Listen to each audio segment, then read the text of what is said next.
Hello everyone, and this is BioPhoenix here, and today we're going to be doing a underrated music track list, and this time we're talking about the Sega Genesis / Mega Drive. A console that had a pretty interesting sound chip that I do really like, but I do feel that there was a few companies out there that really struggled to get it to sound really good, but whenever something did sound really good though, like, it was pretty fire.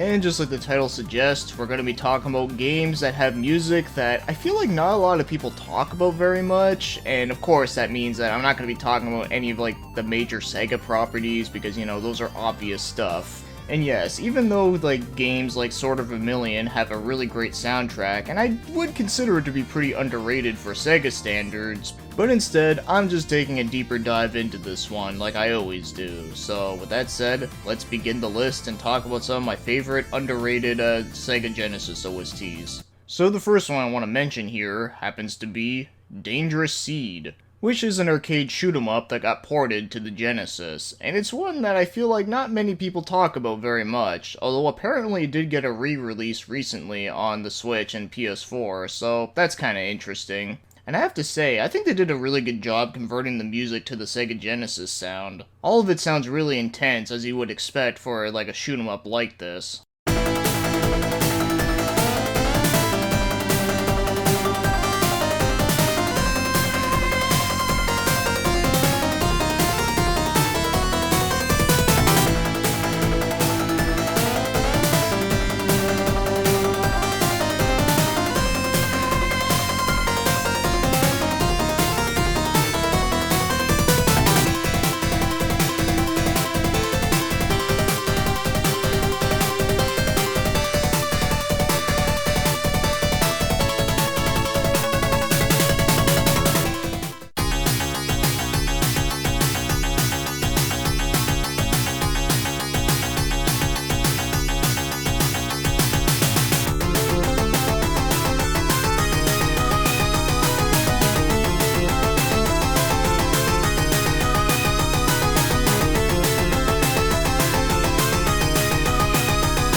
Next up we have is Lancer.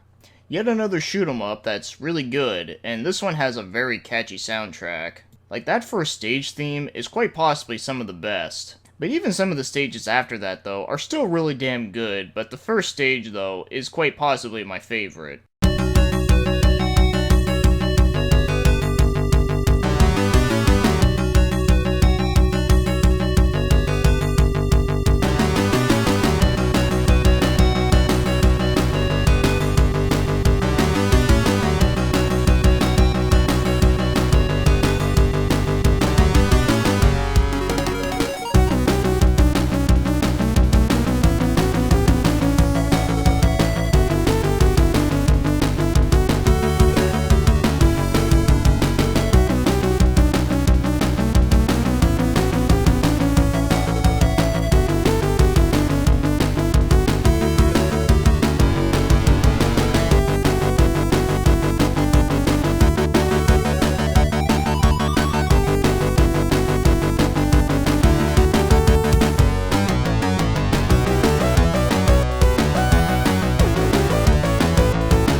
Alright, and the next one up here is yet another shoot 'em up, but don't worry, this will be the last one on the list. I didn't just fill it up with shoot 'em ups, by the way. But this one happens to be Battlemania Daijinjo, which is a sequel to the game Troubleshooter, and this is another one that's actually pretty cool and a lot of fun, though it is very hard, but it is one that I do enjoy. But yes, the music, though, is really awesome.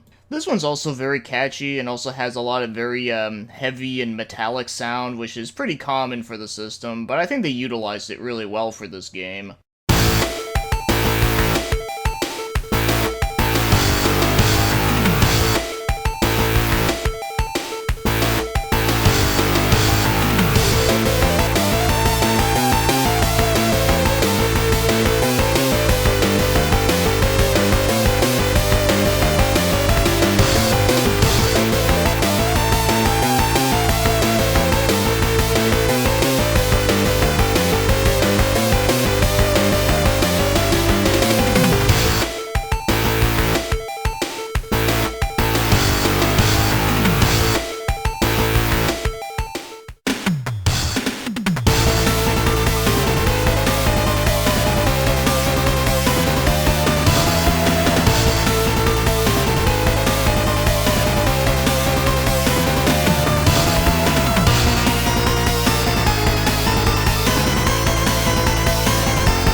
And the next one right here is an RPG, and that happens to be Landgrisser 2. Now this is a game that I unfortunately have yet to fully play, but it is one I've always wanted to, given that, it has one of my favorite artists being involved with it. And I do like me some strategy RPGs, and of course, this is also kind of sort of related to Growlancer, and you all know how much I love that series, so yeah. Anyways, as for the music though, this one is pretty kick-ass because it definitely sounds very heavy metal. But as much as I love the heavy metal music, I also do like that this game does have some pretty good variety.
we get to the last one, I do want to mention some quick honorable mentions, and that happens to be Twinkle Tail, Arrow Flash, the Valis games, and lastly I'll mention is Time Tracks, which was an unreleased game, but let me tell you though, that game's music is pretty fucking rad. So now let's get to the last spot. So the last one I'm going to mention here happens to be El Viento, a fast-paced action platformer that does sort of remind me of a Valis game in many ways. But yeah, the music in this game is just really awesome throughout. Like, all of it's like really catchy, also has like some really cool vibes going on that fit with the setting perfectly. And the music is also very fast-paced just with the game, so it fits the action very well. And it probably might be one of my favorite soundtracks on the Genesis that is not, like, you know, your typical usual, like, big IPs that everyone talks about.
That's all the Sega Genesis and Mega Drive soundtracks I'm going to be talking about for today. So what are some of yours that you consider to be like underrated and a lot of people just don't talk about them nearly as much? I'm sure there's like plenty of others out there that I haven't talked about, but anyways, with that said, thanks for watching and commenting, and have yourselves a great day.